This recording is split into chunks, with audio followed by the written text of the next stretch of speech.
Some fresh pasta here. We've got some white pasta, tagliatelle, spaghetti and some green pasta. So we're going to drain this in the colander. When draining it in the colander, try not to hold the handle, just in case you pour it on yourself. So put it in there. As you can see, we've got some green pasta in there. That only took about 3 or 4 minutes to do. Drain it for a bit. Then we're going to put some of in this pan here, which is a bit of fried onion garlic cream. Normally carbonara's got bacon. I haven't got bacon, but I've got a whole chicken breast. So rather than actually put it in, and also they put some egg in it. So we've got a little bit of egg here, so I'm going to put a bit of egg in, I think. Sometimes they put egg yolk in it or whole eggs, and that gets it, sort of helps it set.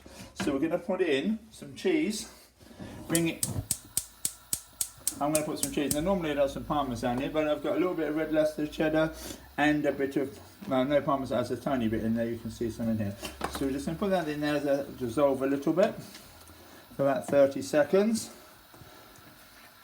Then we've got here, we're going to have a chicken breast here.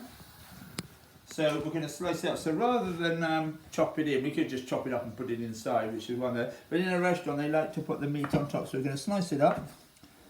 And they could, and this has been cooked in the oven. Now I've fried it first and I finished it off in the oven. So as you can see, we've found it. And we're going to put that on top. And that's what, and we've got a bit of garnish here. Also, I've got a bit of parmesan here. So we can either grate it, and we're going to put the egg in. As you can see, it's reasonably thick. We'll put the egg in as well. And sometimes they have egg yolk. I'm going to turn it off now.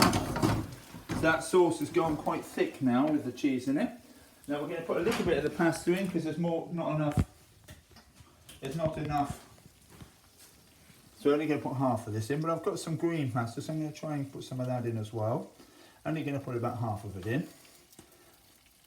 And bacon would be good in this. Mushrooms would also be good, carbonara, but it's a sort of a carbonara. Or actually chicken Alfredo, sometimes they could do something like this. So it's like a creamy sauce. And we're going to put some parmesan on top, which I'm going to show you one different way to do it. So we're going to put that on the plate. And that's the fresh pasta lasagna, which was the main thing. So, depends on how hungry people are. That'll probably be similar to what you'd get.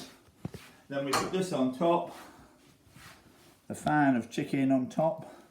Then we get some chopped parsley. Then with the parmesan, we can just do it with a potato peeler.